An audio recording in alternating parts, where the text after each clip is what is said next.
What on earth? What Are you underneath that superhero blanket? I am underneath the superhero blanket. I've built myself a little tent. You've built yourself a fort like when we were kids. Exactly. I'm just Well, not like you and I together as kids. But no, that would have been class. When people were kids. I've built myself a man fort to record in because despite there being like soundproofing up on the walls, the room is still quite echoey and it's horrible to listen to, and especially with my voice because I've quite a shrill voice. It's not great. Whereas you've a lower register, so you're kind of okay on that front. I've what critics have described as a rich caramel baritone. A rich caramel, those dulcet tones, those dulcet McGrathian tones.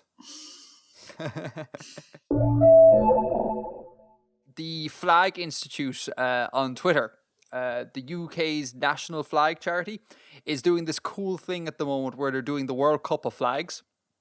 So for those who don't know, the football or soccer World Cup is coming up very soon, which is class, and I can't wait. And this crowd has decided to pit the flags against each other in the format of the World Cup. Cool. So it's like got a group stage and then a knockout thing. It's really cool. I think yesterday was the first day, and the winners from the groups were Uruguay, Morocco, and Denmark.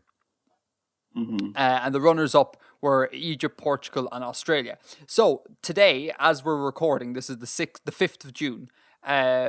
Some stage today, the next three groups, Group D, E, and F, are going to be voted on Twitter. I'll leave links to all this in the show notes, so you should go check it out. So I just wanted to get your opinion, Bill, on the various flags and who you would go for before we start the show. You up for that?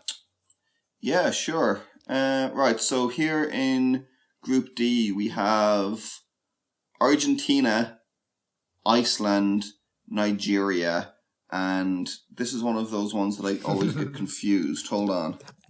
Judging on the emoji, I'm going to say Croatia, but it's hard to tell because it's so small. Yeah, I think it is Croatia.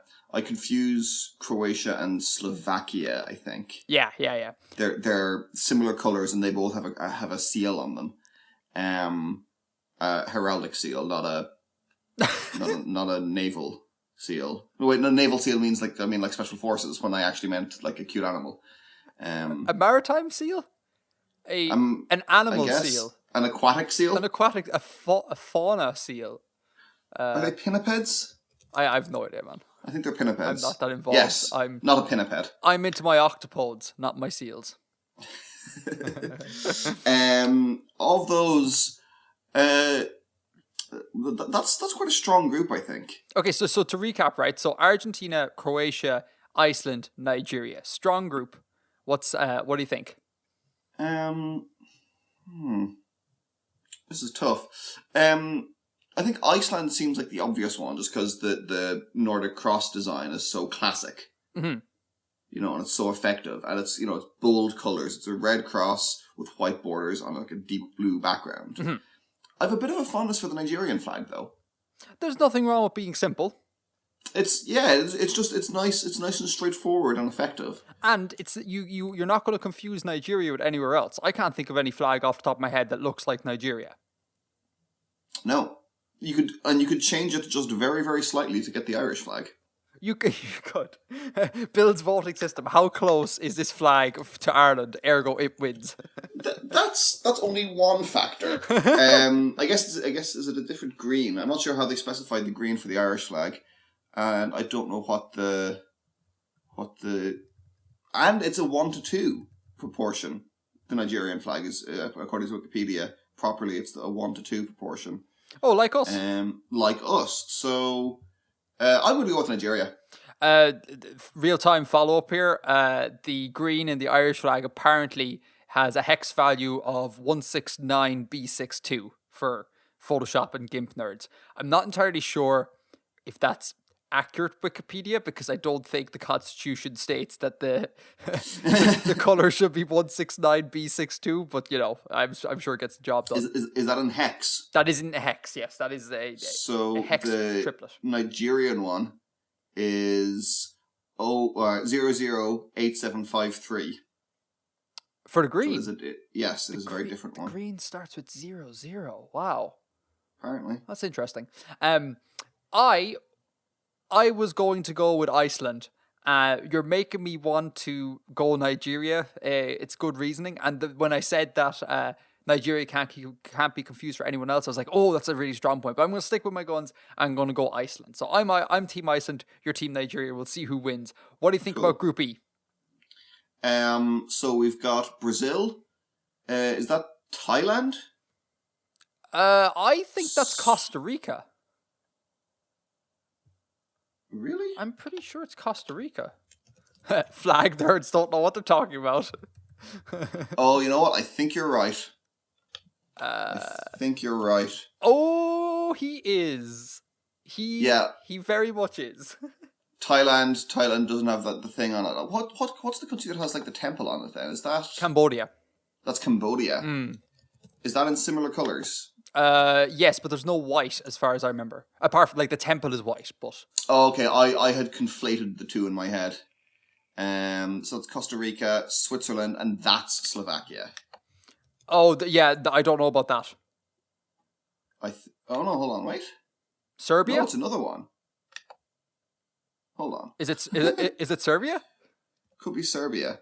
See, these are like, yeah, that's another one in the category that I confuse. Yeah, I think that is Serbia. Hey, we should do this for like the African Cup of Nations. Oh wait, if I just like hold my mouse over the thing, it'll tell me. Oh, that's much easier.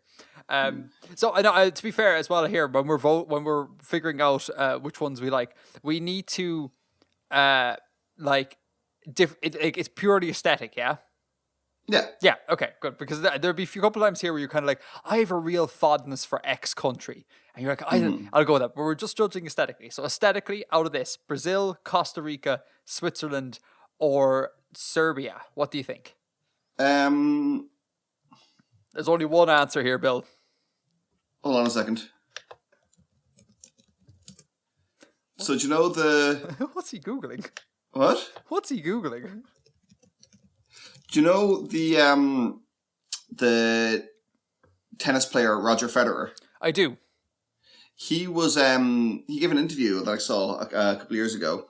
I think it was on Sky Sports or something like that, talking about being, the world famous athlete and all the stuff he'd achieved, and kind of his relationship with his identity. It was kind of a strange one for a sports channel. Kind of an unusual interview. But it was really interesting. But one of the things he was asked is what he felt about being from Switzerland and being Switzerland's most famous kind of athletic ambassador in a lot of ways. What his relationship with having a Swiss identity was, and he said, "Well, the flag's a big plus." I mean, yeah, he's right. He's unequivocally right. Because it's literally a big plus. Oh, I didn't get that. Oh. Did he read it like that? No, I made that up. Well, no, I didn't make that up. That is a joke that I love. It's not my coinage, but it's one of my favorite jokes. I feel so stupid. I feel so stupid for not getting that. It is a big plus, yes. That is what the flag is. Anyway, so are you erring on the side of Switzerland here? Okay, I'm going to discount. I'm going to discount Serbia just for confusing me. Bold Serbia gone. Costa Rica, it's great. Well, it's fine, but it's not great. It wouldn't be among my favorites. I think Brazil and Switzerland are both really strong, but I'm going to go with I'm going to go with Switzerland. Yeah, Switzerland's the right answer. It's the square flag. It's really unique. It's got to be there, and it's really bold and striking. What's the Vatican ratio flag? What's the ratio of the Vatican flag? Oh, it's 1-1, I think, as well. But I mean, it is as well. You're not going to get the Vatican competing in sports tournaments. Not frequently, no. No, it doesn't happen very often. So in this sphere, I think Switzerland is quite unique. Group E, Switzerland wins. I think you're right about Brazil being second place. I mean, it's a really good flag. It's a really, well, I mean, actually, maybe it's a little bit too picky if you get into like the text and stuff, but it works without that. I mean, the emoji doesn't have text in it, and it's still perfectly identifiable. So that's probably a little bit of a pedantic criticism. It's a very visually strong flag. It's got nice colours in it, but Switzerland is square. Switzerland is square, and it's got a giant plus sign on it. Group F. What do we think for Group F? So, I do know all of these. We've got Sweden. We do. We have South Korea, Mexico, and Germany. So what are we thinking here? I think this is a really strong group. Yes. I think this is the strongest of the three. Again, Sweden, very simple, kind of unusual colours, but I like the colours. Germany, now, partially, this would be kind of what you warned me against there, like a fondness for the country, because I like Germany. Hang on. Have you got a fondness for Germany? Yeah. Oh, sure, you speak a little bit of German. Yeah. And I visited. Ich habe seit 5 oder 6 Mal besucht. Give or take, that was somewhat correct German. It was understandable. It wasn't accurate, but it was understandable. To be fair, Bill, this is how I operate when I speak German. It's like, you just need to understand broad strokes here, people. We're not getting minutiae with my German. Yeah. So I do like that. Well, I have positive associations specifically with the flag from it's like when I went to see Rammstein in Germany, and they covered the stage with a big German flag, and then it dropped like at the start of the concert, and then it dropped to reveal the stage setup, and that was really cool. I like them. I like the Mexican flag. Again, it might be a little bit picky with the intricacy of the seal. It's a little harder to make out than it is the Brazilian flag. But I think South Korea has to win. Oh, well played. I'm with you as well. South Korea's flag is great.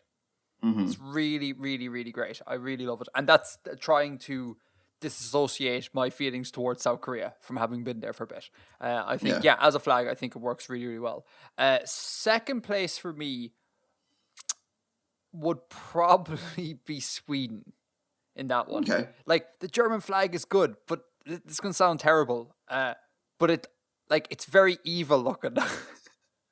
Like, the colors are very, like fire. Like, it's very much like, if you think of like a superhero, a comic supervillain or whatever, it'd be like, what's his color scheme? Chances are you might do something like red, black, and yellow. So I'm always kind of like, it's really, I don't know, the flag's really weird. I don't particularly like it. Like, it's nice colors, but it just looks comically evil to me. Okay. And Mexico's seal is way too detailed. I think it's got something like 20 odd colors or something like that in it. Like, it's really detailed. So South Korea wins that one. So our picks. That's fair, but it does have an eagle killing a snake, which is pretty cool. It does. That's fair. But it's a pity that you can't see it half the time. I joke, Mexico, I'm so sorry. We have at least one listener who is, what would the word be for someone who really likes Mexico? Because, like, we have, like, Francophile, like someone who really likes France. Is there a word for Mexico?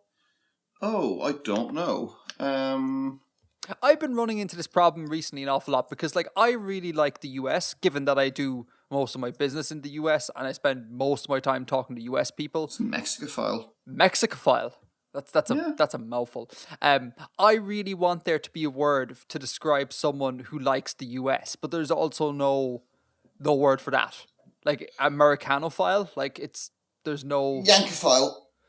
Yeah, yank, man. Yank is a weird one. Is yank an insult? Like, I've talked to Americans before and they say, no, it's fine. When Europeans call us yanks, it's kind of cute and funny. But I'm kind of like, but it is a bit of an insult. Like, if we weren't insulting you, we'd say you're American. But, when we say you're yanks, there's a connotation to that. So I'm hesitant to use that word. I don't know. Or can one insult the dominant superpower? Like, maybe it's like open game because they're so dominant that it's just kind of like, whatever, man, we'll call you. It makes no difference. We're only little people. By definition, it's punching up. Like, you can't punch down on the superpower. Exactly. I mean, it could be worse. You could be calling them septics. Septics. Yeah. Oh, Jesus. Okay. Is this stuff that we should cut from the show? What is a septic? It's a rhyming slang. Septic tank rhymes with yank. All right. Yeah. Is that worse? Well, I mean, I guess being called septic would seem kind of insulting. I mean, it is only rhyming slang in its derivation, but still. Yeah, so that's a bit of a non sequitur though. If you were to say that, I'd be like, where is the tread coming from? There. But anyway. So flags, right? So list out your winners there again for me. So my winners were Nigeria, Switzerland, and South Korea. And so I was Iceland, Switzerland, and South Korea. Next time we record, or on Twitter, I'll put up how we did. Go follow the Flag Institute. It's really fun. I think it's a really fun little thing to do. And given as well, like, I don't want to stand on a soapbox here, right? But given how much like vitriol and like awfulness there is on the internet, it's really nice to open up a feed and just be like, let's all look at the pretty emoji and vote on the emoji. And it's really fun and lovely. And I think it's good for people to do, I think. So go check it out. And they've also got like a cute dog wearing an Italian outfit. They do, despite the fact that Italy are not in the thing, but you know. And it's happy people waving flags and stuff. So, yes, it's a beacon of positivity on Twitter. A beacon of positivity, exactly. All right, shall we start the show proper? Let's start the show proper, 20 minutes in. 20 minutes in, show proper. Okay, so let's do some mailroom fodder. I'd like to start. This is going to be a very Edgar-centric mailroom. I'm really sorry. I haven't engineered it. It's just a lot of the emails were kind of very pointed towards me. So all you billophiles. Billophile? Would that be graphophile? No, go with Bill. Billophile. All you billophiles will just need to just like go make a cup of tea during the segment. So we got an email from a DC who went and did some investigative journalism for us. Or no, like private investigation. And uncovered my painting. Remember I was complaining, I think it was the last show or the show beforehand, that the Texaco had like lost my painting forever. And it turns out that is not the case. There is a PDF with a very low res image of this painting, which I will link if anyone is interested in checking out past Edgar's artwork. I had a look at it last night and I was like, it's not bad. Past Edgar did okay. There are bits in it where I'm kind of like, oh Jesus, that's sky, Edgar. Like I don't know what you're thinking about with those clouds, but other than that, I think it's pretty solid for a 14-year-old. It's like, I'm proud of you, past Edgar. It was good. Good work. So links in the show notes if you want to go check it out. And I also remembered that I also did well in another national art competition, which I had totally forgotten about. When I was 4, I got some sort of like certificate of merit from like the Irish version of Bob Ross. And I was like, that had completely left my memory. And I was like, oh yeah, I did that too. And I was like, that's very interesting. So who was that? Don. No, it's not Don Conroy. Hold on. Let me find the guy. You mentioned Don Conroy, though. I was actually just talking about this last week. When I was about 6, I reviewed a Don Conroy book on the local radio. And a number of years later, my sister met him and got a signed, like, original drawing of the character from the book for me. And I still have it at home in my parents' house. No way. Yeah. You did a radio review. I did. It was a book called The Tiger Who Was a Roaring Success. Because a lot of his books were about animals. For anyone who's not familiar, which will be nearly all of you, this was a children's author in the 90s, who wrote a lot of books mainly about animals and illustrated them himself. And yeah, that was the one that I reviewed on CKR, which was the local radio station at the time. I was about 6. You were 6? About that. Well, maybe I was a little bit older, but I wasn't much older. Wow. Did you like the book? Or did you give it a scathing review? I tore it apart. The facile, pedestrian prose. No, I love it. I love it. I wonder if is there ever a case of like some kid who goes on and reviews a book where the person's like, so what did you think about this book, little Tommy? And the kid's just like, terrible. Prose are awful. Dull, boring. Much rather read insert book X here. It never happens. All kids are always like, I thought it was great. Anyway, your man's name, I looked it up. Your man's name is Frank Clark. Oh, okay. Was the painter, and he had a show called Simply Painting, where he would do the Bob Ross thing, and he would like, talk softly and paint stuff with you. And Bob Ross had the happy little trees, like that was his shtick. Yeah. Frank Clark's shtick was the carrot people. Oh, I remember him, Frank Clark. Yeah. Yeah. So apparently I did something of note in one of his competitions when I was 4, which is mental to me, and I totally forgotten it. So thank you to DC for A, tracking down my painting, and B, helping remember what my past life was like.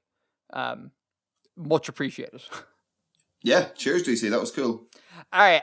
Do you want to talk about some borders? Yes, we got an email from Ashley about borders, saying, I know you'll eventually come to the subject of borders, but it is a big part of world building, so it has to be covered at some point. And reminding us, don't forget subdivision borders. Make sure that provinces and things within countries make sense, or that they're there.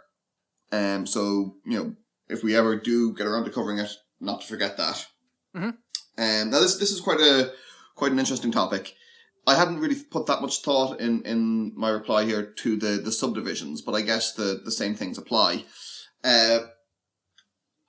I'd just be aware when making these kind of decisions in your world building that borders as we think of them are a fairly modern invention. Yeah.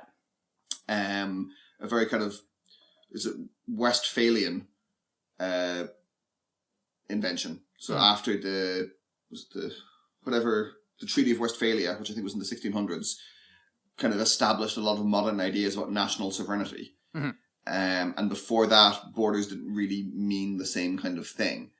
And in medieval times, it was just like whoever happened to be close enough to enforce that they could put taxes on you. Yeah. Was what made legal jurisdiction. In a lot of my world building, I'm trying to conceive of worlds that have different ideas and have different ways of different social constructs and means of interpreting the world. So not all of this Westphalian construction of borders and of sovereignty is necessarily relevant. And I would just say that's something that people should consider and be aware of when building their worlds, to not make that the assumption that things are the same. Yeah. There's a couple of cool things I'd like to point out, or I'd like to bring up. There's enclaves are always really interesting. So this is where a country has a part of its territory entirely surrounded by another country. So an example of this, the one that immediately springs to mind, would be Russia's little enclave in Europe. Yes, Kaliningrad. Yeah. I think what the Russians call it. Yeah, exactly. That's one. There's one between Armenia and Azerbaijan. I can never remember if it's you have to cross Azerbaijan to get between two bits of Armenia, or the other way around. We'll link a map in the show notes. Yeah. The most interesting one, I know this doesn't exist anymore, but there used to be a place called Dahala Khagrabari. Dahala Khagrabari. Okay. I have definitely butchered that. And it was an enclave of India within an enclave of Bangladesh within an enclave of India within Bangladesh. So it was a third level enclave. I think that is a popular one for YouTube videos that talk about like geography and borders and things. Oh, almost certainly. I think that was the world's only like third level enclave thing. I think it was, yeah. Yeah. which is madness. And I think more interesting than just like, oh, that's a thing that occurs, we could like transplant it onto a world, is to consider like what are like structural ramifications of such a thing happening.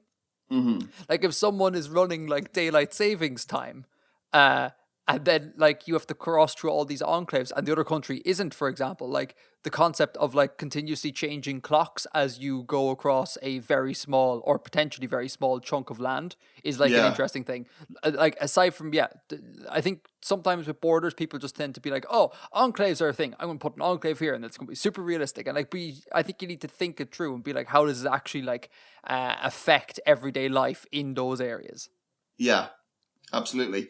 There actually that's an interesting one example to bring up, because I remember reading somewhere before that there is a part of somewhere in the States, Navajo Nation.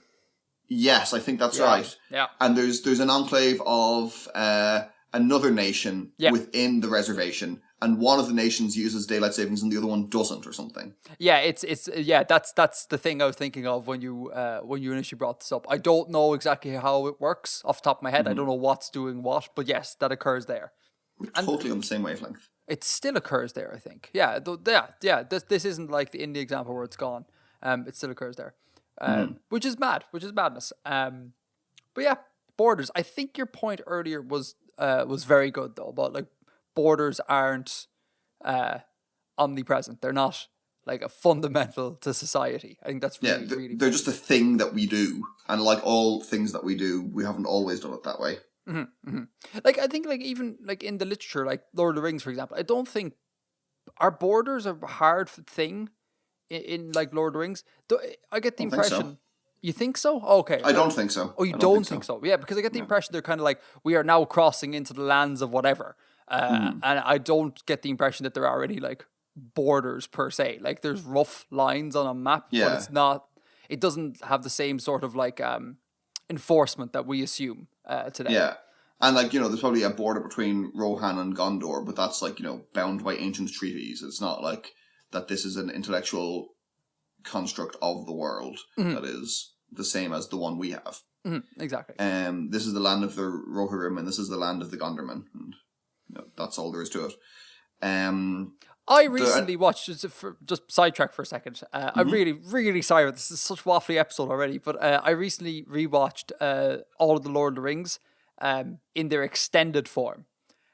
Lucky you. It's really fun. Like, it's really fun. I think each movie is about 4 hours, so you have to kind of span it over the course of several days. But like, take a week or so and watch like an hour a day, and it's almost sort of like reading a book, in that like you have to continuously come back to this thing. It's a really fascinating thing, and some of the deleted scenes, while I get why they're deleted, they're really valuable to kind of see and be all like, oh, they did record that, and that's a part of this world, and it's very, very interesting stuff. Like, I would highly recommend people do that.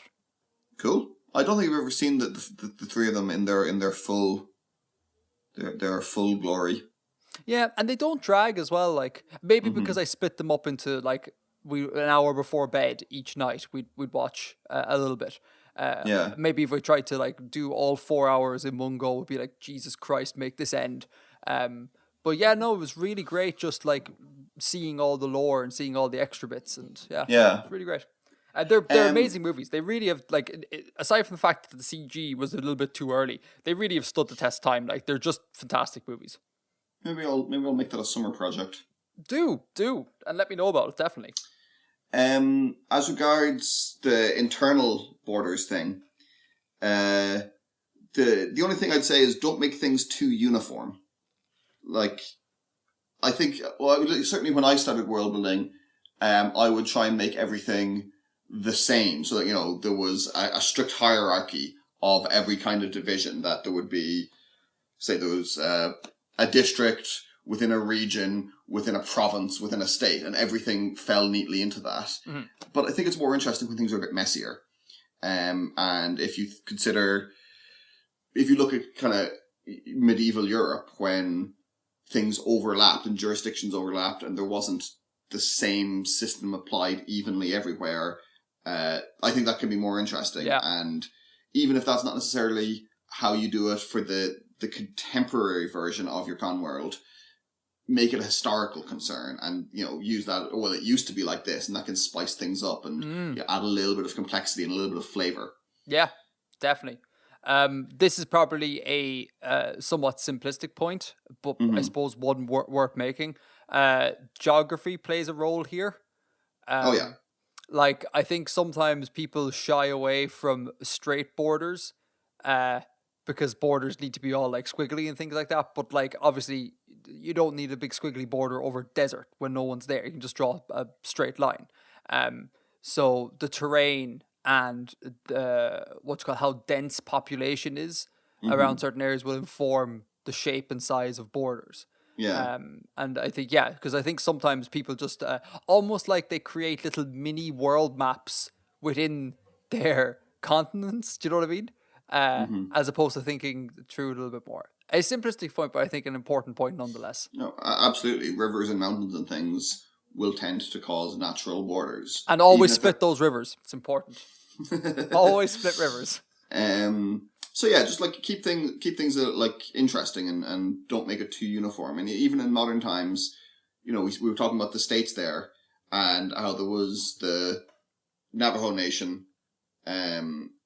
So there was like that reservation land, but there was another nation within that, and I think that reservation spans it crosses the border of 2 different states in the Southwest. So mix things up. Yeah. Consider like a lot of places in Europe a lot of countries in Europe have autonomous regions and autonomous communities within that, like Italy and Spain and stuff have autonomous regions. So make things more interesting that way. Cool. That's a good email, and I will attempt to make a video at some stage about this. But this is lower level stuff. We still have to get out of the atmosphere. But stay tuned. Stay tuned. So final email on my end, I'd like to bring up. It was from a chap called Michael Sullivan, and this is just me massaging my ego. So again, I'm sorry, but years ago I gave a talk in a school in Dublin here about like how to make YouTube videos. They were doing a science and technology day, and that's really cool. Yeah, someone was asking like, "Oh, you make videos? Why don't you come and show the kids how to use cameras and do the things whenever?" And I did, and then like it was fine. Most of the kids are kind of like, "Oh, he's a YouTuber, that's great." And then when they saw that I didn't have numbers like Jacksepticeye, they're kind of like boring. But there was one chap, this guy Michael, who came up to me at the end, and he was kind of like, "That was really cool. I really enjoyed it," and he really seemed to like get what world building was. And I was kind of like, "Oh, that's really neat." And then I kind of like noted that and then forgot about it over the years. And he sends an email and being all like, "Do you remember me? I was at that school. I'm world building now. I do all this. Thank you so much for all the things." And that is so cool. Like, that is so cool that I've had like some sort of effect on particularly a young person as well. There's something about like kind of molding the minds of young people and being like, inspiring them to like get into this hobby. I think that's so cool. So Michael, thanks for listening. Thanks for watching. That's class. Yeah, that's awesome. Keep doing your thing, man. That's awesome. That's really sweet. It was a great one. And I read it to the captain as well. And we had a moment of like, "Oh, that's really lovely." And it was really nice as well. Like, because again, when you work on the internet, you do spend an awful lot of your time dealing with like not so nice comments. Which is fine, but sometimes you can kind of feel like, geez, the world like hates me. Like, everyone thinks I'm wrong about everything. And it's really nice every so often you get an email and you're kind of like, it's okay. I guess I do something good. So it happened. It came at one of those times, Michael. The email landed at just the right time. It was class. So yeah, thanks for watching, Michael. Awesome. Thanks, Michael. All right. Do you want anything in Reddit, Bill? There was one small comment I wanted to bring up from the last thread. Kulmer was referring to your point from the last episode about referencing con worlds within literature. Cool Mayor of the official Artifexian coat of arms fame. The now official Artifexian coat of arms, indeed. Exactly. And his point was, I agree that if writers aren't careful, it could definitely break immersion. For example, the writers of Batman Begins, they changed the location of the Wayne's family murder from outside a film theater to outside the opera. because like putting a film within a film would have kind of broken the immersion, was apparently their logic. And yeah, there's definitely a concern here, but there's also a lot of counterexamples. So I think he's right, and just it has to be handled carefully. Mm-hmm. But for example, think how many films are about filmmaking, especially kind of older musicals and stuff. Sound of Music. Not Sound of Music. That's ridiculous. Yeah, not Sound of Music. The Singing in the Rain. Sorry, it began with the sibilant and that threw me off. Singing in the Rain is all about filmmaking. I've never seen it. Never seen Singing in the Rain? I know the song, never seen the film. Oh, actually, that's not even the best song in it. Oh, right. Yeah. Make 'Em Laugh is a much better bit, and Good Morning. They're my favourite bits. Not that I have strong feelings about musical theatre. Actually, in general, I really don't like it, but that's not the point. And I think Easter Parade is another one, which is all about actors and all about theatre and filmmaking and stuff. Mm-hmm. So there are a lot of examples of it. Colmer mentions one here. Borges' work Tlon Ukbar Orbius Tertius, where he goes 2 conworlds deep. So I guess there's a story within a story within a story. But that makes sense within Borges' greater catalogue. Mm-hmm. Yeah, so it's definitely a concern, but it's one that can be done. But I think you have to be careful about it. And I guess the Singing in the Rain example and all that is just an example of write what you know, because they were actors and directors and things, writing about being actors and directors and the perils and process of making a film. I think the Batman example, I think the writers kind of thought about that a little bit too much. I don't think if you died in the cinema, that would have been a problem, because cinemas are everyday occurrences. Whereas, conlanging is not. If you bring something that's very odd to a world, it can stick out. But if you're just dealing with something that's intrinsic to life, like cinemas and things like that, I don't think it's a problem. In The Last Airbender, Korra, The Legend of Korra, there's a big part of it where one of the characters becomes a movie star. No way. Yeah, and like now that you brought it up, I'm kind of like, oh, that should break immersion, but it didn't when I was watching it. Maybe because the writers were portraying the world of The Last Airbender modernizing and kind of industrializing. Mm-hmm. And so the idea that cinema would crop up felt kind of natural and stuff like that. So again, I suppose it goes to your previous point that if it's done well, it's fine. But yeah, the Batman writers, they should have just included the cinema. It's fine. No one cares. The opera probably makes it seem more like they're a family of great wealth. Yeah. Visually, it works better, I think. But yeah, the concern about confusion or snapping out of immersion, I think, is completely unwarranted. Is my opinion. About the movie star thing, do you know Hercovia? No. He was a Mexican general. He was I think... I'm not great in the history of Mexico. I'm just going to say that right out. Sorry to the listener who really likes Mexico. Apologies. I thought he was... I think he's a revolutionary. Okay. But while being a general, in an active war, he was also starring in Hollywood films about himself being a general in the Mexican Revolution. Class. So he was fighting and then crossing the border, going into California, shooting some films about himself, and then going back and fighting more. That's class. Oh man, humans, they're deadly. So this is another thing I've written set in Janspar. Cool.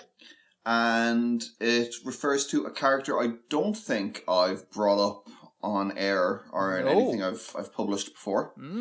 The character of Amarand. Amarand. So I guess I'll just dive right in. Yeah, go for it.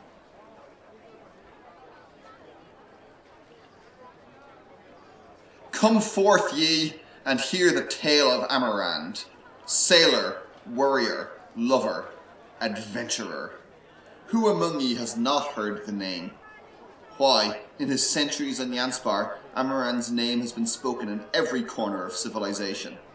What has Amarand not done? I shall tell you of his exploits and deeds, his triumphs and tragedies, as recounted to me by the man himself. For yes, I was a shipmate of Amarand, though he travelled under the guise of a common sailor. And where else to recount these tales but here in Salaka, the city of his father? Amarand the sailor, born on a ship to an Eshkone captain, Amarand is more sea creature than mortal. He has circumnavigated the world 12 times in each direction. Amarand the warrior.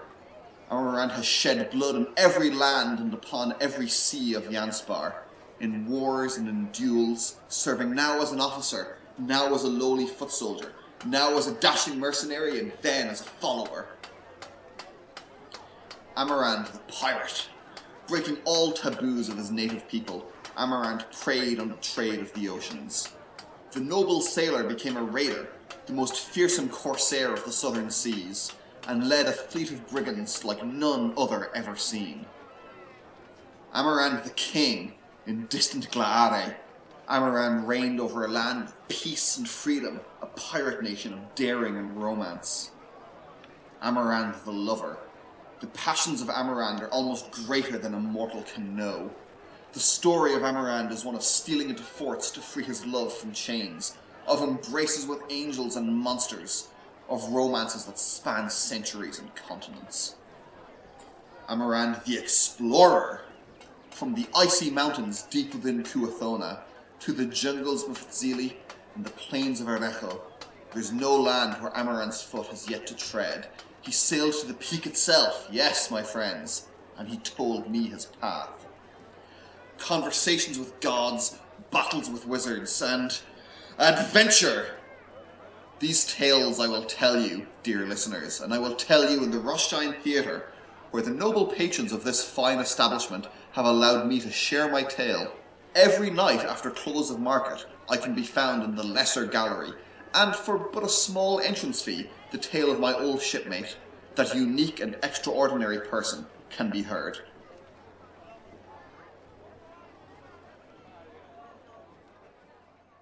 Jeez, man, you really got into the voice acting there. I almost definitely overdid that, but anyway. Adventure! Alright, man. Well, he's trying to sell his theatre show. That's true. He has to overdo it. He does. He has to sell it. Man, this is a change of pace from the usual stuff. Cool. Yeah, which is really, really cool. Off air, you mentioned that there was like a thing at the end.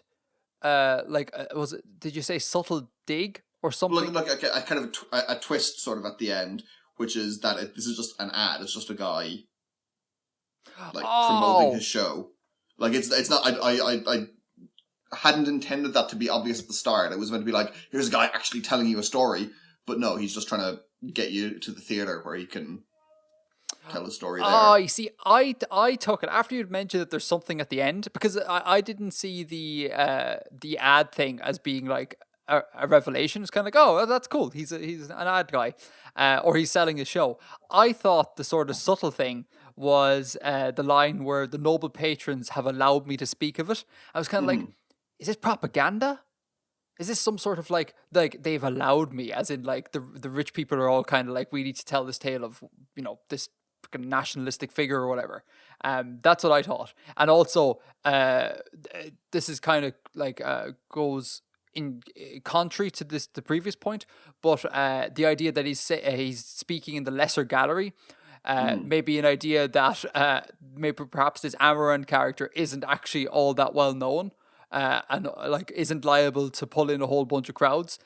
So they're having him speak in the lesser tier, and he just thinks really highly of this dude, but no one else really cares. So I got the impression that he might be standing in the market on his own little soapbox with no one paying attention to him, which I thought was kind of fun. That wasn't what I was going for, but that's a possibility. Death to the order, right? That's cool. That's really, really cool. Is Amarand? Is this legitimate? Is Amarand a great character, or is this just like some fictional story that this dude is wanting people to come see? Amarand is well known. He is well known. Okay. Yes. And well known as being a doer of all these things. I'm assuming this is like hyperbolic, like the lover whose love has spanned countries and centuries. Like, that's gotta be like, or unless he's some sort of magical being, that has to be like a whole bunch of hyperbole. And then the pirate, and the warrior, and the king, and it's like, okay, this guy has done everything, I suppose. Well, he is centuries old. He is centuries old. Well, that's certainly what this guy seems to be saying. Huh. Okay, again, but didn't we establish the last time that people on your world live roughly about human ages? Is this guy human? Yes, we did, but it is also a fictional world where I like to have fun things happen. Okay, so this guy happens to have lived for centuries. Throughout his wanderings around the world, has he perhaps come across a magical ring that grants both invisibility and unnatural long life? No. Lord of the Rings. I know. He's centuries old. That's interesting. You're not going to share with me how this happens, given that most people live to be human ages. No. There is a context to it that makes sense to the listeners, to the two people within Janspar, which I will share. I will share it at another date. Ooh, interesting. All these teasers always. Yeah. Yeah, man, I liked it. It was cool. It was really cool. I really enjoy your names. The names of places are great. Oh, really? Yeah, I've you. talked about this before. Like, I really struggle with consistent naming, and your names always seem to kind of like make a lot of sense. Like, they seem to come from the same places. Like the jungles of Mfazili. Mfazili, yeah. Mfazili, like that. Okay, maybe this is like a biased Western centric, but that sounds like somewhat African to me. And I'm kind of like, I can place that in my head. And things like Aishkona sound like a totally different place. You know, like it's not just this like homogenous bunch of made up words. They seem Greyberg. Greyberg. Greystones. What a terrible name for a place. Greystones. It's a place in Ireland for non-Irish listeners. Yeah, man, it's cool. Any hidden tidbits that you would like to share that I'm not getting at? Let me just think about this. So yeah, Amarand is half Ishkone. His mother was an Ishkone fleet captain, and his father, this guy is claiming, was from Salaka. Right. So I guess he was conceived in port and then born at sea. And as I kind of mentioned before, the Ishkone are very much are largely a sort of a seafaring people, because their shtick is they went forth from their home continent and spread the word of the peak to the rest of the world. And those that are still kind of interacting with the rest of the world tend to do so in fleets that kind of make these long voyages to all around, like they circle in every direction and so on. So that's kind of his origin. I have a question. Yep. Not really of Janspar, but of real life. If you're born at sea, what's your status? Like, if you're born in the boat in the middle of the Atlantic, what are you?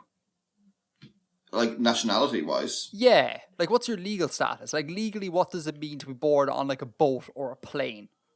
Well, it depends. I mean, you don't have to be born within a country to get to be a citizen or to gain nationality.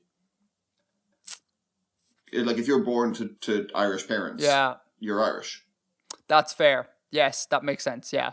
Is there anything weird legally that happens if you are born in international waters or international airways? Whatever it's called. Because I'd imagine there must be something that kind of would be odd, because it's not a normal circumstance. I'm sure there is something, yeah. So that's his origin, and he is a really famous character within Janspar. And the way I'm presenting it here is kind of like intended to... It's inspired, I guess, a bit by my interest in Conan and in characters in historical fiction who always seemed to be at the most interesting thing that was happening at that point in history. Like, I love the Sharp books by Bernard Cornwell. And Sharp is at every significant battle of the Peninsular War. And he's the only person. Oh, there's only one known person in history who was at both Trafalgar and Waterloo, but the author puts Sharp at both of them as well, just kind of for the crack. Yeah, he's kind of an adventure hero in the way he's being portrayed by this guy. And again, but that's not necessarily true because this could be just like a work of fiction. Yes. Like necessarily Amarand. Amarand is not necessarily at all these things and doing all these things all the time, and it's probably inflated somewhat. Yeah. No, this is a guy who was selling a story, and the thing about him being Amarand's shipmate is, it's like a guy down the pub who swears that he met, I don't know, Muhammad Ali or something. It's just like some guy's story is all we have to go on here. There's no particular reason to take him seriously. I kind of like how you have like the unreliable narrator thing, but it's like almost 2 levels of it. In this, it's like meta unreliable narrator crack. It's great. I really like it. It's really cool. Yeah, man, that's great. Thank you. Is there anything else, or is that closing remarks on your end? I think that's everything. Man, we always spend so long in follow-up, and then when it comes to the actual like thing that's meant to be considered the main topic, it's kind of like, we read the thing, and there's a couple of questions, and then it's like... Well, that's partially my fault for writing Janspar again. I didn't have anything for Handwavia this week, and I could talk at more length about Handwavia. No, but not even. But it's like, I always find that the main topic stuff is less prone to digressions than the follow-up and green room thing. Just naturally for whatever reason. Because I suppose because you're focusing on this one thing, whereas the other 2 sections are kind of more open-ended. So it's always really weird when I'm editing. I'm kind of like, geez, that main topic was very small. And then there's like a giant green room at the end. I feel like this is going to be one of those episodes. But that's cool. That's entirely fine. Again, like, we can do whatever we want. Like, it's totally cool. Good bit of prose, man. I very much enjoyed the different turn of pace. It'd be cool. It's cool seeing a bit of the arts creep in. It's really fun. It's really bombastic and over the top. One of the rules I gave myself is there had to be at least one exclamation mark in every paragraph. Congratulations, man. You know my hatred of the exclamation mark, and thank you. I'm not a big fan of it myself, but it was fitting for this guy's enthusiasm. Yeah, that's definitely fitting here. Exclamation marks are fine as long as there's no ambiguity. But like if someone like texts back, say the word fine with an exclamation mark, like you don't know whether or not that's actually fine, or is that fine with sarcasm, or is that fine with anger, or like, because it's not fine with enthusiasm. No one ever says, oh, that's fine, and is intensely enthusiastic about it. It can be very confusing there. But if you're kind of like adventurer and you have an exclamation mark, that is fitting. That is correct. I have to say, I said there that I'm not a big fan of them, and I meant that in my kind of proper writing, but in informal communication, I think I overuse them. So I'm probably part of the problem you're talking about. You are slightly, to be fair, but yeah, I'm sorry. That's okay. Well, I should be sorry for being the problem. No, but yeah, formal writing as well. Yeah, I suppose exclamation marks should be avoided. One does not read very many scientific papers with exclamation marks everywhere, unless you're dealing with factorials. Okay, so we do some Edgar world building. Let's do some Edgar world building. As always, the way the segment always starts is my world building comes in the form of making videos, and the video I just made was a follow-up on the atmospheres video from last time. And this specifically is a video talking about wind patterns. And less specifically, more like a little bit of weather, because I find that very often weather is not really discussed in a world building sphere. And I thought it'd be important just to highlight some of the interesting weather things that are easily defined and can be easily discussed, because very often weather is insanely complicated and hard to talk about. So have you watched the video? And if I have so, watched the video. do you have your slew of very difficult to answer questions for me? I have one question about the thing you bring up at the end. Yes, you're saying that if it's a big secret, and you're like, oh, I don't want to say anything. At the end, you kind of make you kind of remix Mordor. I do. Mordor 2.0. Is Mordor tropical though? No, but I moved it into the tropics. Oh, okay. Yeah. It's not tropical. It's more southern than the Shire. I don't know if Tolkien's maps give lines of longitude and latitude, but from the films, at least, you don't get the impression that Mordor is tropical. How far south is Mordor? What are you going to get from that? Yeah, I was about to say, you're not going to get very much for that. But I mean, like, yeah, without lines of latitude, I mean, yeah, there's it's kind of open for interpretation. But yeah, I was very much playing with Mordor, and essentially I just wanted a big ass excuse to talk about Lake Maracaibo in Venezuela and its Catatumbo lightning, it's called. And I thought it'd be cool. Hold on. I just put in Mordor latitude, and I've got a result here. I have no idea what this is going to do. You have no idea what this is going to do? Apparently there's a place called Mordor in Texas. Mordor, Texas. Oh, I love it. Let me have a look. There is a Mordor in Texas. Mordor in... I wonder, do they play up... Or maybe that's just where they filmed Mordor? I don't know. I got a thing here, the Shire in New Zealand, Mordor. Oh, Mordor in South Texas. Oh, maybe they filmed it, yes. Yeah. Oh, it could be. Oh, I didn't know that. That's disappointing. That's interesting. I wouldn't put it past there being some sort of Mordor in the world. I mean, like, it's not like... That's not an uncommon set of syllables. But apparently it's comparable in size to Texas. Mordor? It's 0.65 times the size of Texas, which is that's close enough, I guess. Oh, interesting. Huh. Very interesting. There we go. Anyway.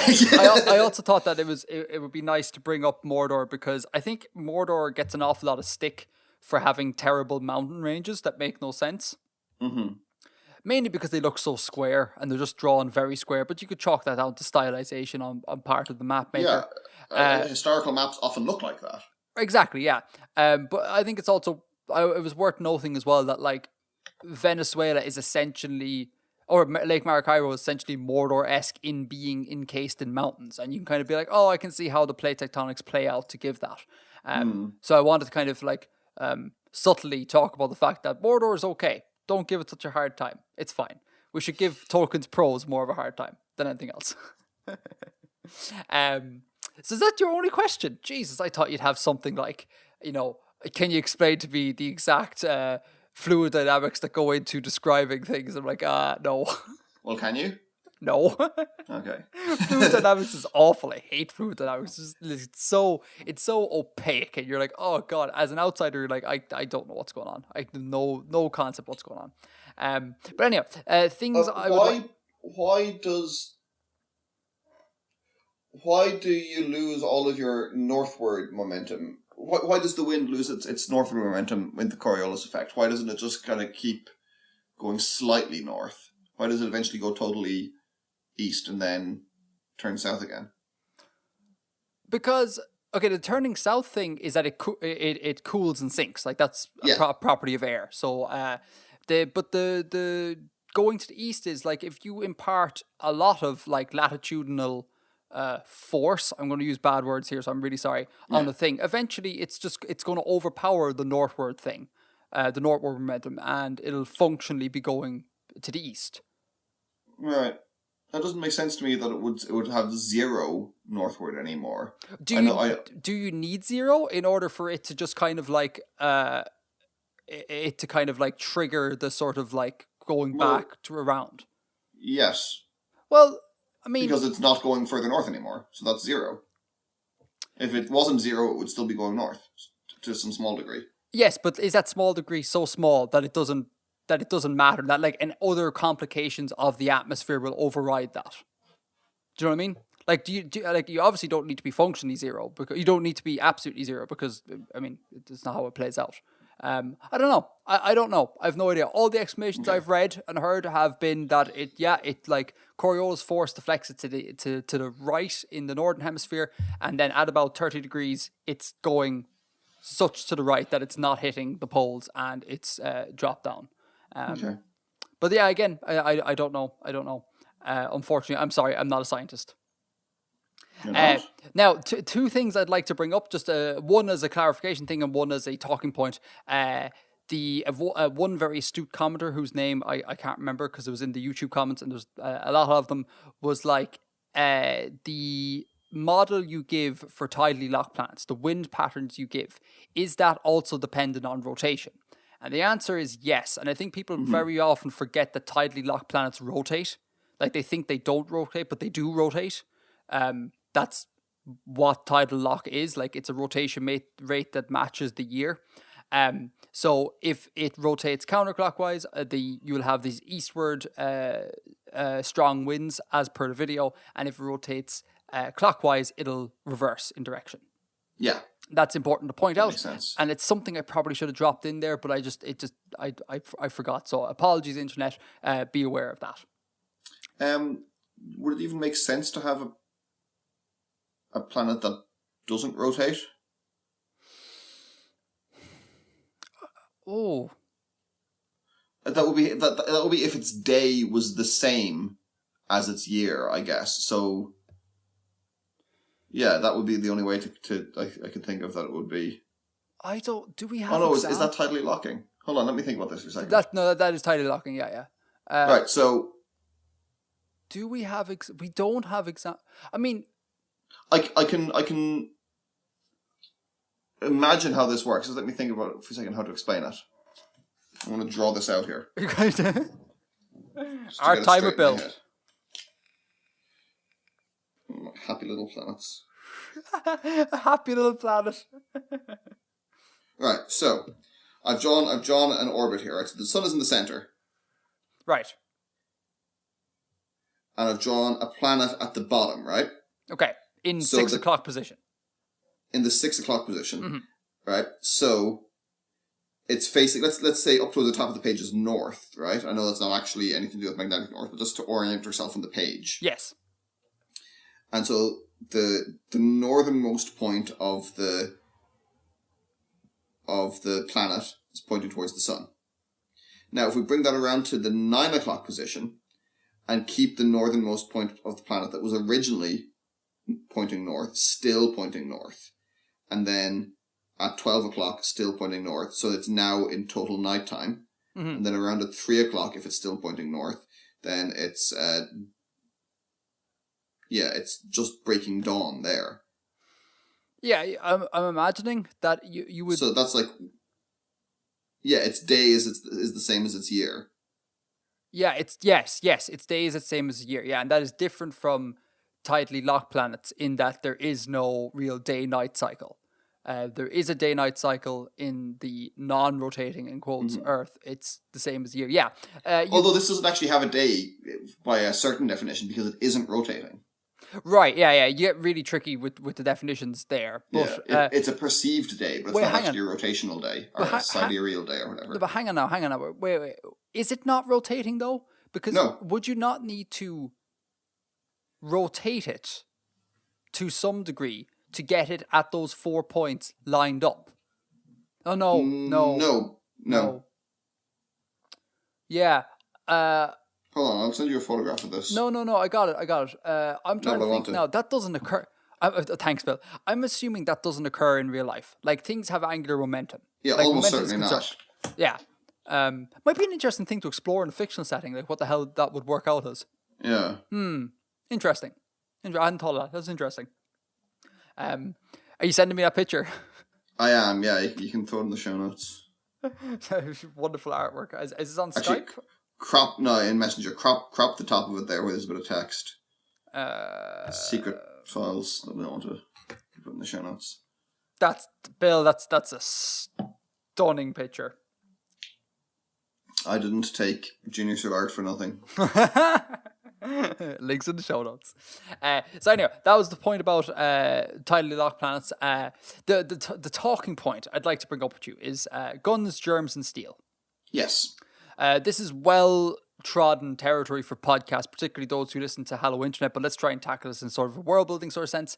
Have you read Guns, Germs, and Steel, Bill? And if so, I have not finished it. You have not, but you've attempted to read it. Yeah, I'm just really bad at nonfiction. Really? Oh, interesting. I find nonfiction very difficult to read. Yeah, I can't. No matter how interested I am in the subject matter, it doesn't hold my attention the way fiction does. Wow, that's interesting. I'm finding myself getting more and more drawn to nonfiction these days. Maybe because I spend most of my time reading nonfiction and researching the videos, so I don't know.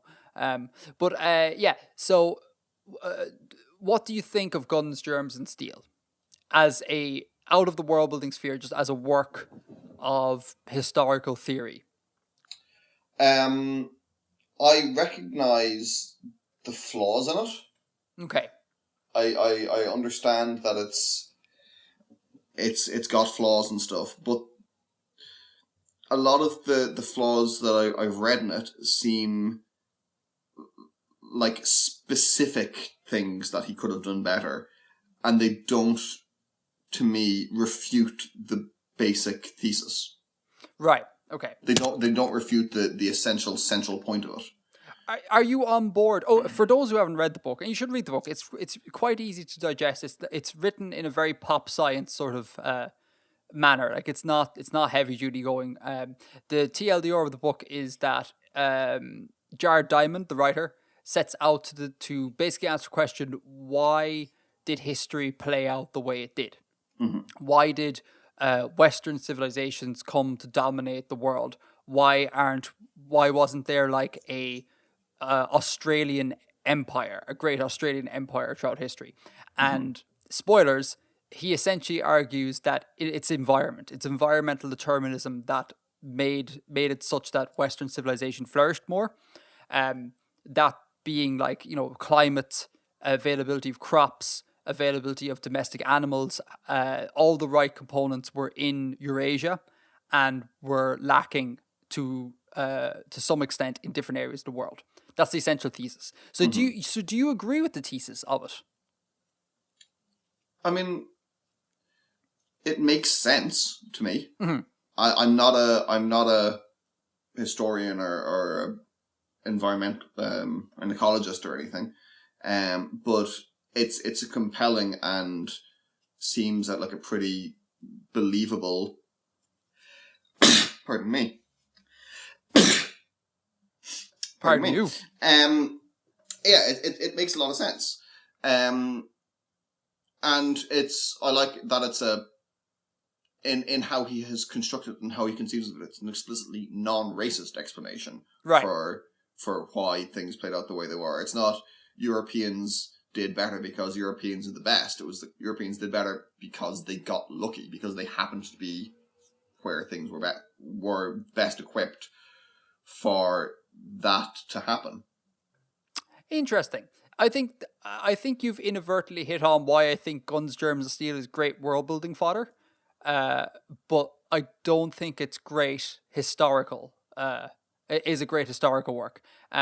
There's a large section of historians, especially on Reddit, who despise that book, who think it's just like bargain bin, awful, misrepresentative, oversimplified nonsense.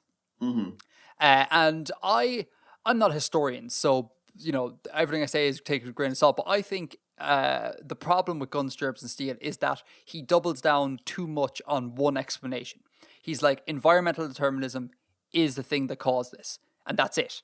Whereas I think most historians say, yeah, environmental determinism is a part of it, but there's also loads of other factors that play into it where he doesn't really deal with that. So I think that's the problem from a historian's point of view.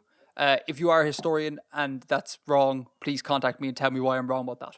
But from a world building point of view, I think it's a great book because intuitively, like you said, it makes sense to people. It's like, oh, okay, so in order for a civilization to do really, really well, you need to have all these bits around. Like you need to live in the right, the right climate zone, the right animals, all this sort of jazz. Intuitively, that makes sense.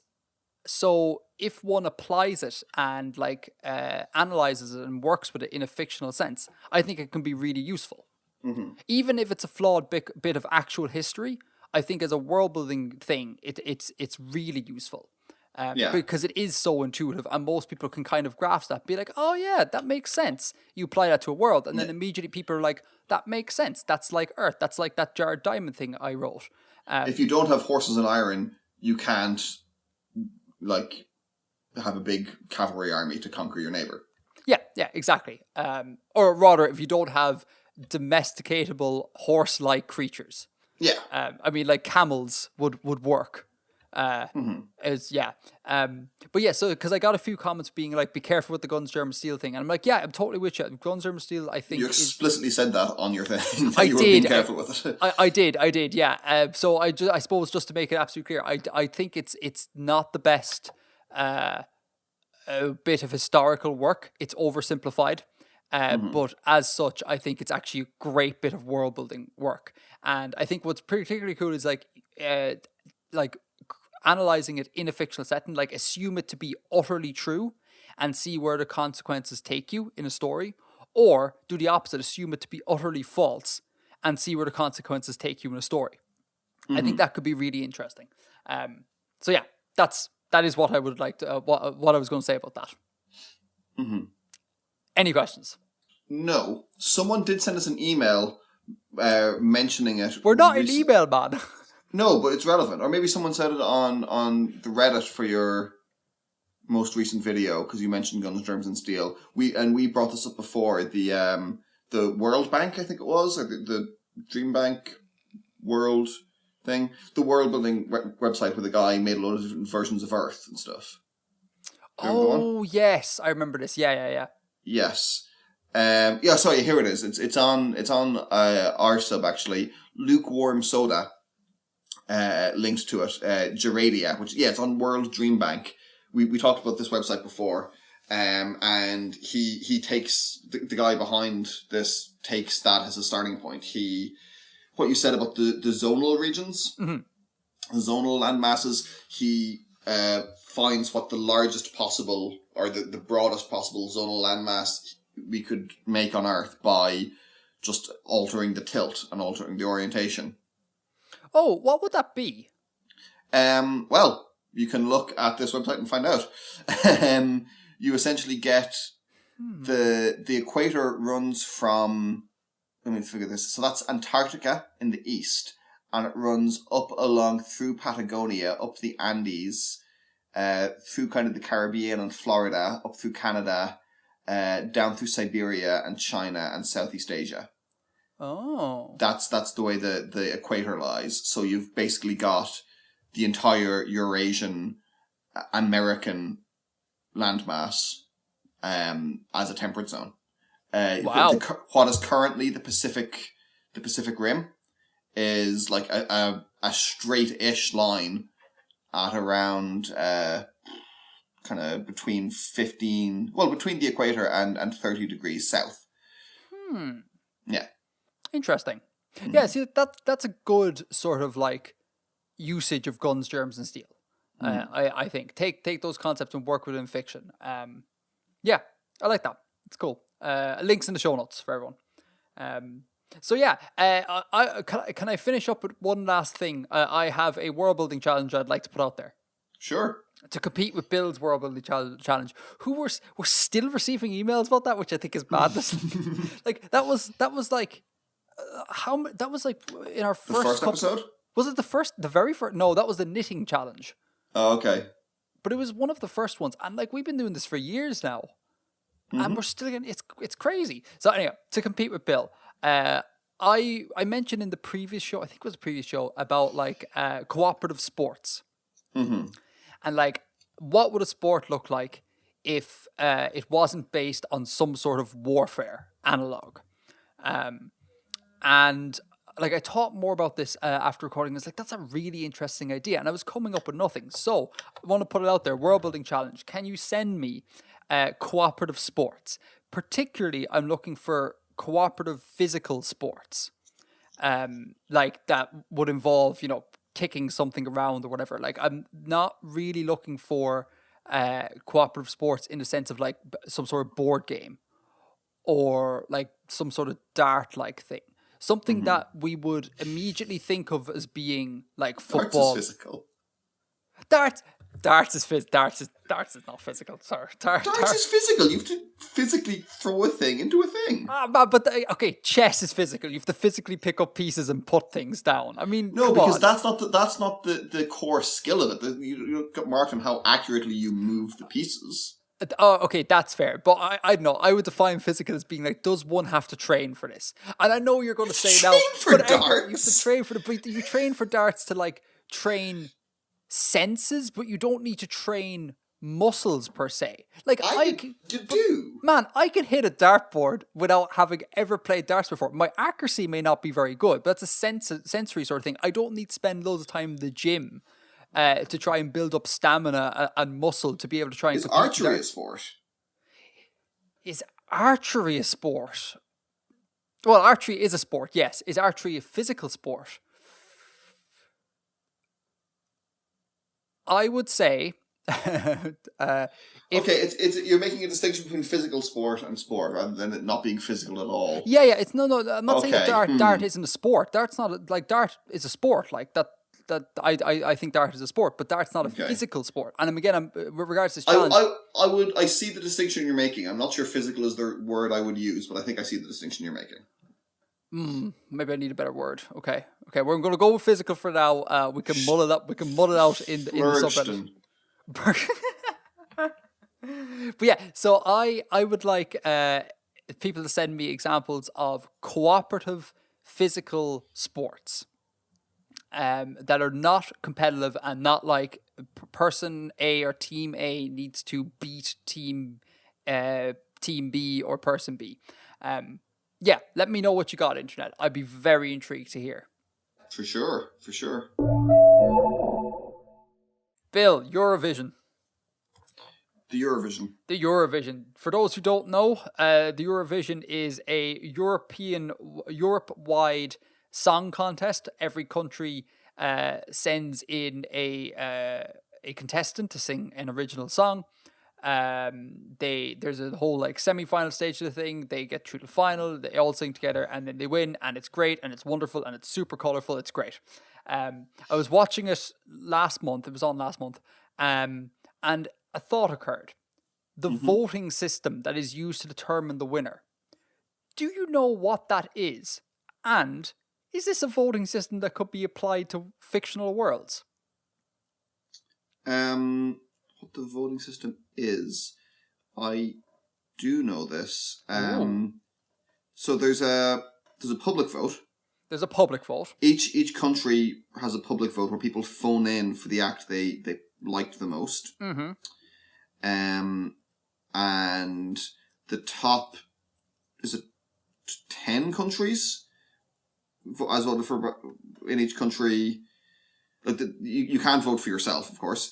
And the top, I think 10 countries in that your country has voted for get awarded points, and it's like 12 points, 10 points, and then 8 down to 1, something like that. Yeah, they get assigned the top ranking ones get assigned a value, a weighted value based on how much people voted for them. Yeah. And every country does this. And there's also, each country has a panel of professional judges, and this is quite a new thing. This is only the last few years of Eurovision. Who do the same. They choose their top 10 or whatever many and assign points as well. And so the idea behind this, for people who don't know the Eurovision, is that previously the Eurovision became very like colloquial almost. Like all neighbouring countries would just vote for each other. Unless they hated each other. Unless they hated each other. And not maliciously or anything. It was more, I always put it down to like people from neighbouring countries have somewhat similar culture and will probably enjoy the music from those countries more. Yeah. We've got a lot of cultural ties with the UK. In the UK, a lot of cultural ties with us, so we tend to vote for each other. Right, exactly. And so in order to stop this block voting, the Eurovision was like, we need to bring on a panel of experts, like Bill explained. So the final vote then is a combination of the public and the professional votes. So it's like this bizarre voting system that's like democracy, but also like meritocracy in a way. And I don't know if this crops up anywhere else other than Eurovision, and I don't know if there's a name on this voting system. Do you know this at all? I don't, but let's ask Wikipedia. Because that would be really interesting. And like while you're Wikipediaing, like I thought to myself, well, wouldn't this be kind of a sort of cool way to run a country? As in, you have a popular vote, but in order to like not let populism get out of control. Oh my god, I nailed it. You nailed it. 12 points, 10 points, and then 8-1. Just off memory. I didn't even watch it this year. Just off memory. Nailed it. Nailed it. But yeah, so yeah, the like it'd be a great way to like prevent rampant populism, that you have a democratic popular vote, but you also have like this check with like a meritocracy type vote, which I guess is maybe sort of like what the states sort of have with the electoral college. But that's a sort of a thing, a mechanism whereby they can reverse the popular vote, but it's not actually like taking it, like they're not a supplementary vote that gets added to it. They're not equally weighted. Right. And like I think that could be a really interesting system for a country to employ this sort of thing. Thoughts? I'm trying to think of this in practical terms, how you would get that. How do you appoint those experts? Yeah, I mean, so what's the role of a politician, right? Or like any sort of ruler, is to craft laws and to make sure we follow those laws, yeah? Yeah. So one then could say that the panel of experts in this fictional country might be just judges, like judges from each jurisdiction. Right. And their vote would get mixed in with the populace vote as well. Mm-hmm. Like you could do that. Like that could be quite interesting. I mean, but then you'd have there's a name for that. Rule by judges. Hold on. Then like you would want to have it that the judges were necessarily experts in the given field, because you wouldn't want a load of like legal experts voting on nuclear power, because it wouldn't be something that they'd know about. Yeah, but you could also say then like you'd want critarchy. A critarchy is government by judges. But you could also say the same thing for what we have now. Is like, should politicians really be the ones to be in charge of like nuclear power? Like they are not. That's a fair point. Yeah, that's a fair point.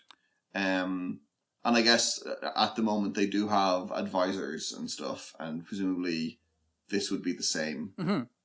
Exactly. Yeah. Same. I wonder, could you even have a system where you have a popular vote, but then the government, or maybe this is a little bit too kind of like incestuous in a way, but like the government also votes. So you have a popular vote mixed with the governmental vote. So you have like the sort of the in quotes experts in government getting their say on what they think how the country should be run, and then you mix that in with the popular vote. That could be another system.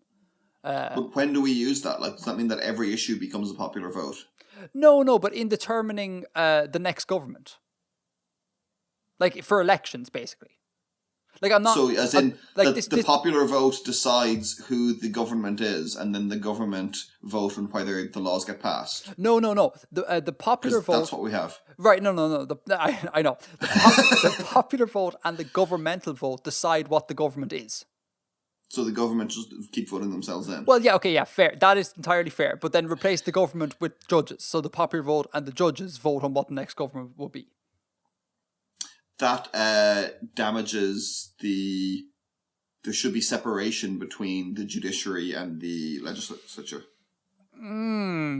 Yeah, that's fair. But by kind of modern conceptions of democracy, etc. Yeah, that's fair. Like, it's very difficult to try and set up a sort of like a meritocracy, because you're like, who has merit then? Like, but I think the Eurovision voting method could make for a really cool system of government. Like, sure. in a world, like even if you set it up to be horrendously flawed, whereby the people who have the meritocratic status are decidedly not meritocratic at all, not merit-based at all. That could be really interesting. But yeah, I thought that would be really fun and a really cool idea to explore. So just put it out there for people. Yeah, for sure. I'll leave a link to the Eurovision Wikipedia. You can have a look at it for world building fodder. Who'd have thunk? Who'd have thunk it? Congratulations. Whoever sings the best song becomes the country that chairs the European Commission for the next year. Oh, yes, Bill. Yes. Oh man, that's great. Actually, no, just broader, right? Whoever sings the best just gets to run the country. I think we should amalgamate like America's Got Talent with the presidential election. That's essentially what we should do. I want to see Jed Bush sing. Sing an old Sinatra classic. Jed Bush, what would he sing? I don't know, it'd be something horrifically boring and nondescript. Sorry, Americans. I could see him doing a passable attempt at One More for the Road. Yeah. I'd have him down as a Sinatra sort of guy. Oh no, do you know what I have him down as? I'd have him down as like singing out of the Great American Songbook.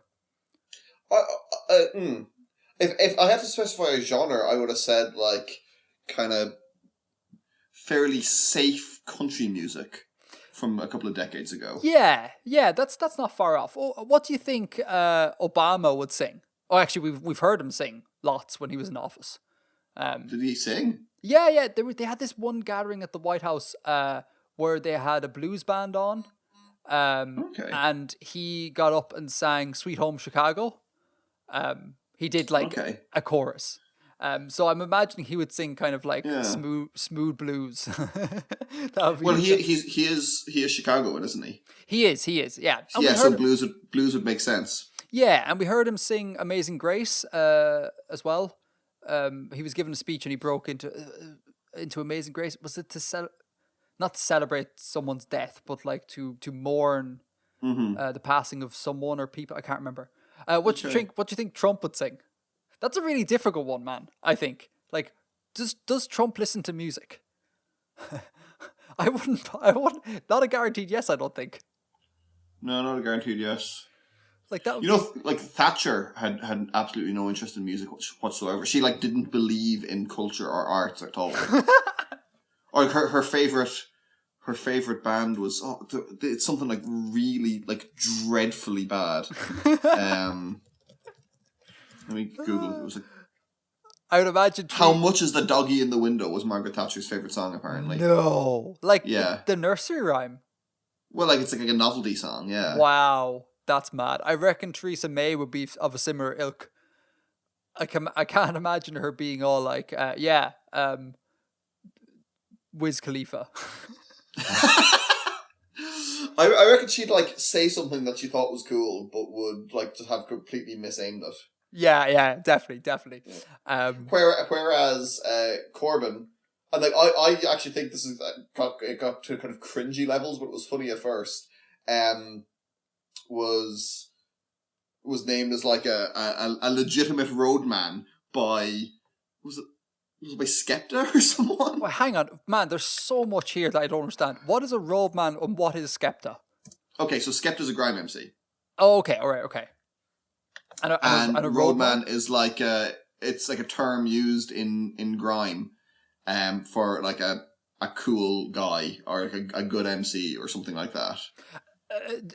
This not the same as a hype man, no. No. Okay, not the same as a hype man. Okay, that's crazy that Jeremy Corbyn would be seen like this. But he there was like a huge thing around the election last year, like grime for Corbyn. Grime for Corbyn.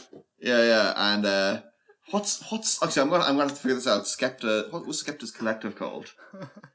While you're figuring out, people in the US who may not be aware of this, Corbyn is like the leader of the opposition party. Currently in the United Kingdom. In the United Kingdom, yes. Theresa May is the Prime Minister, and Corbyn's the leader of the opposition. Is there anything in there that Boy Better Know? That was it. Someone added to him.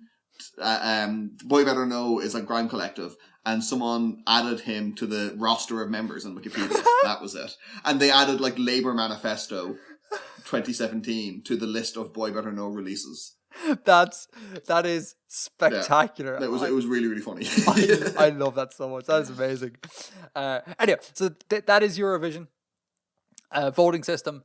Let me know what you think.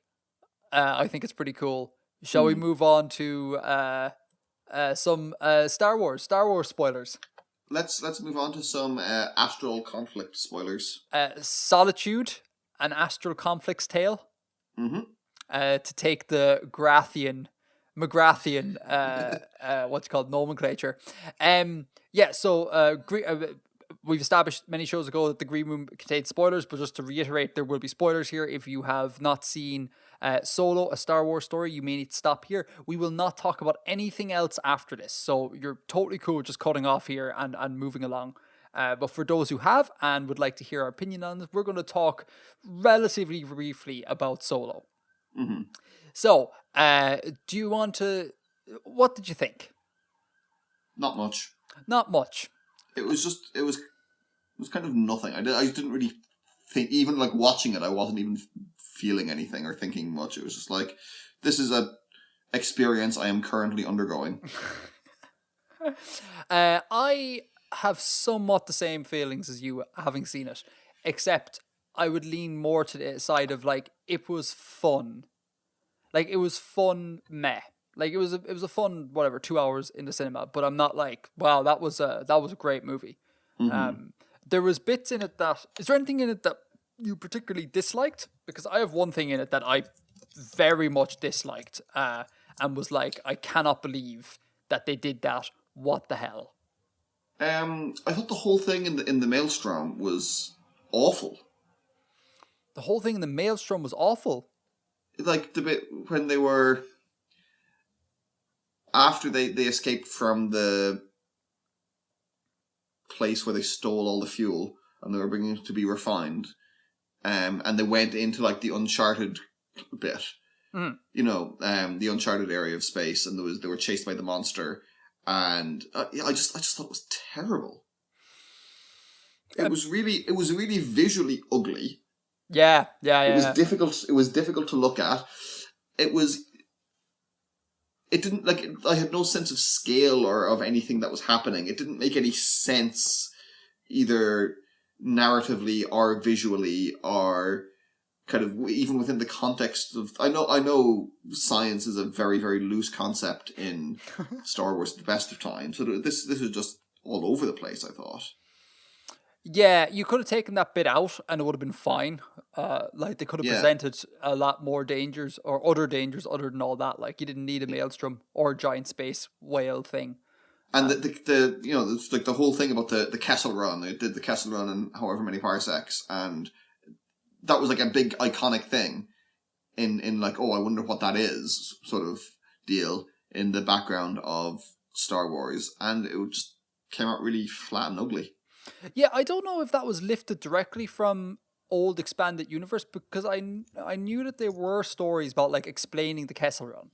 There were, yeah. So I don't know if this is Disney's own take on it or they just lifted it. I don't think they should have done that with the Kessel Run, because you know what's really stupid, right? About the whole thing, I thought, is that okay, we have this thing called the Kessel Run. Right? Mm-hmm. And it's like a system of like these tunnels that go through this big cloud or whatever. Yeah. It like you haven't done the Kessel Run in whatever distance you've done it in if you go off the system of tunnels.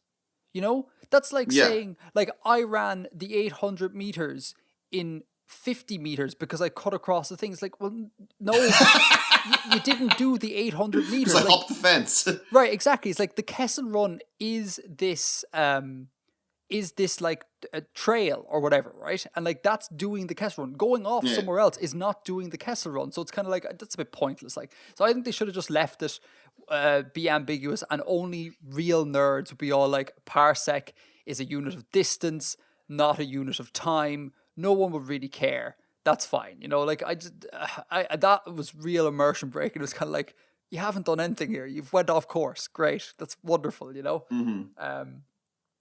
But yeah, so I didn't quite like that bit. That's not the bit that really annoyed me. What was the bit that really annoyed you? The bit that really annoyed me was the droid. The droid. The droid. Calrissian's navigator. Calrissian's navigator. That really angered me. Now, to put my stall out here, like, I am not we are both liberals here, Bill. Yeah, I think we are. For varying definitions of the word, maybe. Right, but yeah, exactly. And I think I lie more to the center than you do, which is totally fine. And I think you're definitely a lot more liberal with social constructs than I am. And as such, I think I would be a person that would have been okay with that droid. But even me, I was kind of like, no, this droid is taking this too far, because essentially it was a bit of a kind of like grotesque, like feminist sort of stereotype, with all like, oh, this is like what's called or not even that, or could even be a grotesque like racist stereotype, like black stereotype, because it's kind of like, oh, discrimination and you're all holding us back and like, oh, all this sort of jazz, and it's like everything about that character was gross, and like, especially I made me think of feminism as well, because the character was kind of like made to look kind of like a sort of like a sort of oddly proportioned sort of woman with big hips, and is kind of this like mad, crazy woman who like spouts nonsense about being, equal and things like that. And I was like, this is disgusting. Like, what are you doing here? And again, I'm not a person who usually gets outraged by a whole load of social issues. And so again, I think I'd be a person to be like, that's fine, I don't care. But this really pissed me off. I was like, this is ridiculous. Like, and this goes further to my point about Disney and their gender politics in their video, in their films, because it's like lots of people celebrate Disney, and I take a lot more conservative a stance with Disney and its gender politics, because it's like, okay, like Disney do great things with gender politics, but they will turn at an instance when it suits them. And I was kind of watching this going, Disney have turned. They have taken, they do really well with Rey and things like that, and that's great. And now they've just kind of made this grotesque mockery of minority groups who seek equality. And I was like, this is absolutely gross, Disney. Don't do this. It's terrible. Sorry. That really angered me. I couldn't tell. Did this cross your mind when watching it at all? Or am I way off here? Like, am I kind of like, Edgar, you're literally reading stuff in there that is not present? No, I see what you mean. It didn't upset me to the same extent. But yeah, no, I can see your concern. I didn't take that character as being meant to parody or meant to satirize people concerned about social issues in general, or to satirize those issues. It was just meant to be, this is a ridiculous, over the top person. Now that could be on me. That might be my failing, but that was kind of where I felt with it. What I felt with it. What did you think about the Lando part when the droid dies? Which bit? The droid dies, and he's holding the droid in his arms. Yeah, and there's sort of Pieta. Pieta? Isn't that the sculpture? Oh, of like Mary holding Jesus. Oh, interesting. Did they riff off that? I don't know if they did, but it was that kind of scenario, wasn't it? Yes, like it was. Yes, exactly. It was that kind of scenario. Did you get the sort of weird, sort of like Lando maybe having sex with this droid vibes that I got? I mean, that was acknowledged otherwise, wasn't it? Yeah. Like the droid said something earlier about kind of like it's possible or whatever. But then when the droid dies, like he has this sort of like real like, I have lost like a loved one, and not even like I care about. It was kind of almost like this was my like sexual partner, and I felt really weird. It was like, what? It was so odd. It was so bizarre. Like it looked like I was watching a really crap parody. Like I don't know. And again, maybe I was the only one, but I was just kind of like, this is odd, like bizarre. I don't know. Did you not feel any of this? I see what you mean. I didn't think it was that far. It was just like, I thought it was like, oh, I've lost a friend.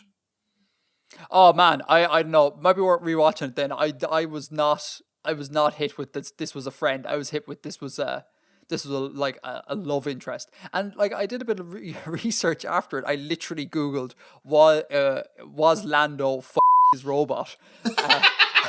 And You're on a watch list now. I know, right? And loads of other sites were discussing it. Like, I'm not the only one here. Like, it's kind of people were kind of like, that was really weird. He's having sex with his robot. I'm like, why even do this if there is going to be like, if Disney didn't mean that, that's fine. That's totally cool. But like, they spun it in such a way that like you could read into that really easily. And it's kind of like, don't do that. Like, what's wrong with you?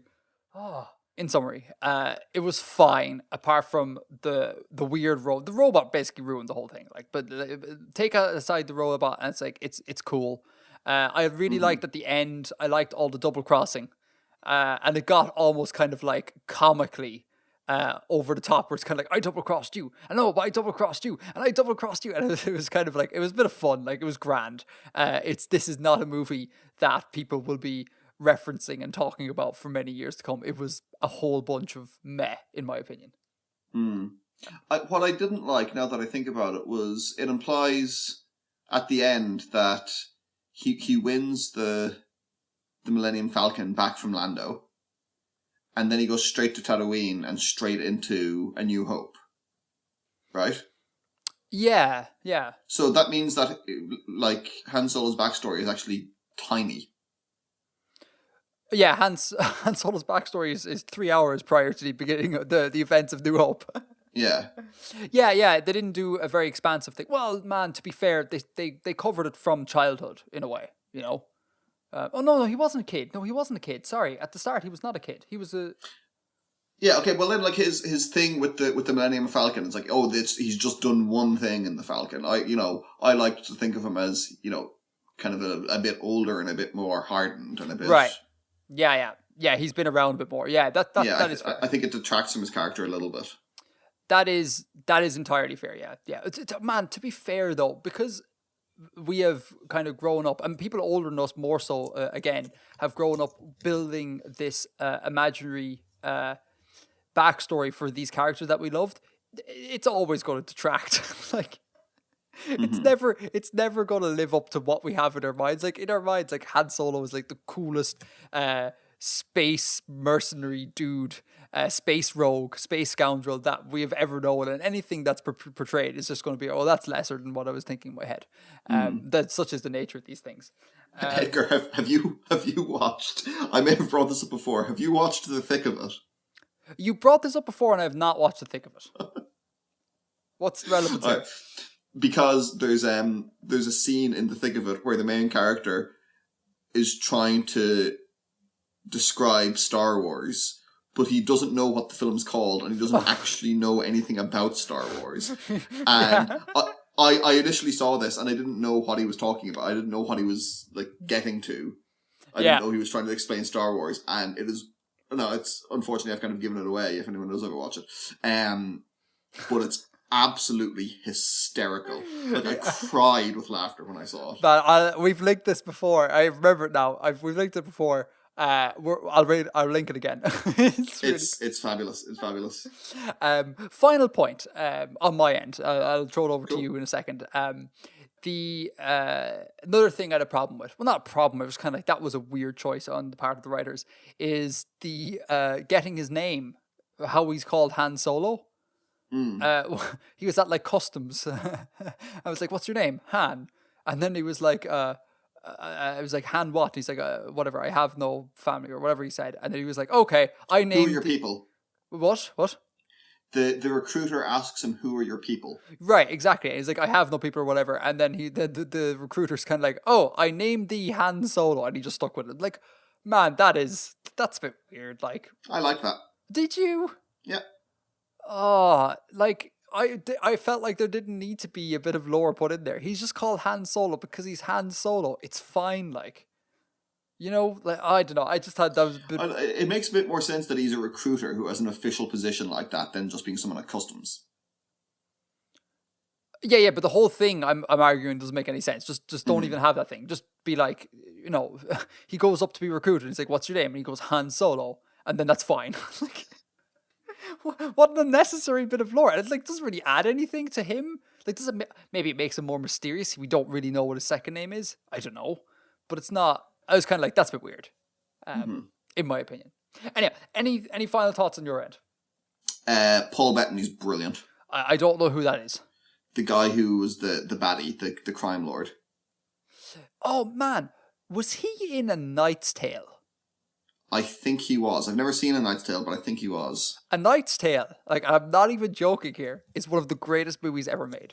I don't know anyone who has seen it that doesn't like it. Okay, I thought I'd be alone because it's kind of like a little bit silly and stuff, but it's great. Like, it's so good. I remember as a kid watching the scene where they're at the tournament, the tourney or whatever they're called, the jousting thing, and they start singing Queen, and they're in like the bleachers, the ye olde bleachers, and they're singing "We Will Rock You" with all the rhythm, and it's just like this is a great deal of crack. Like, this is awesome. Yeah, and he's Vision in the Marvel universe. I don't watch Marvel films, so. Oh, I thought we'd talked about that. My bad. And he's one of the main characters in Master and Commander.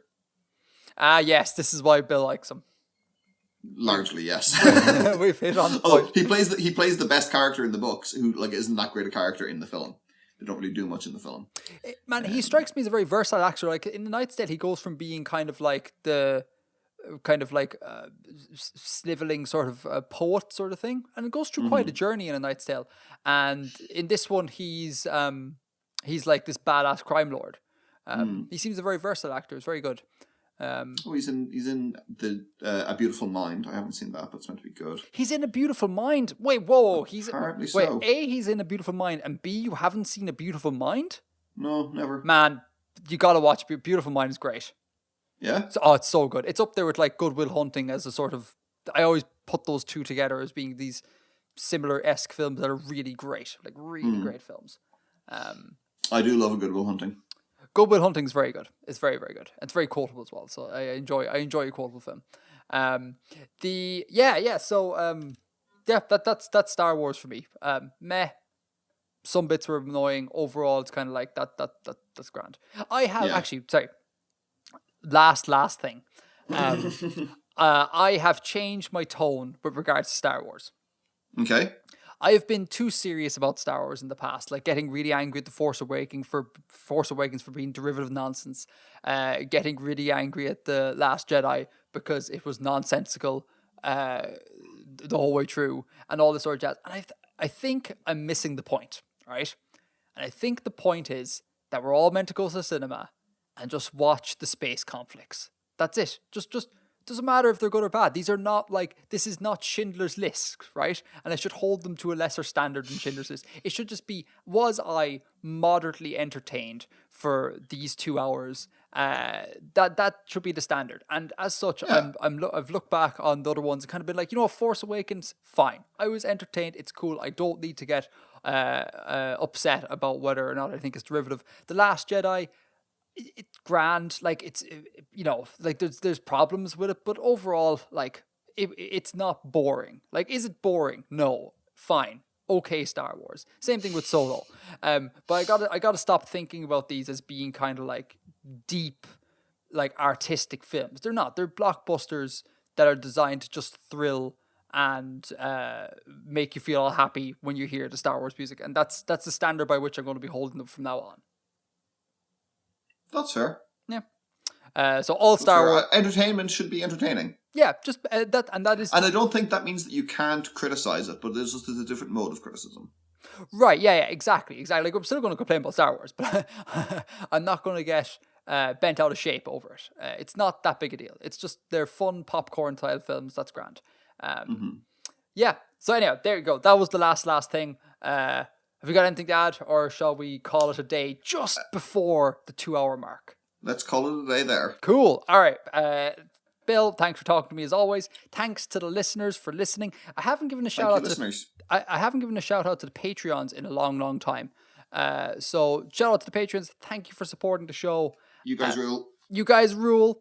We'll see you all next video. Have a good one. Edgar out. Edgar out.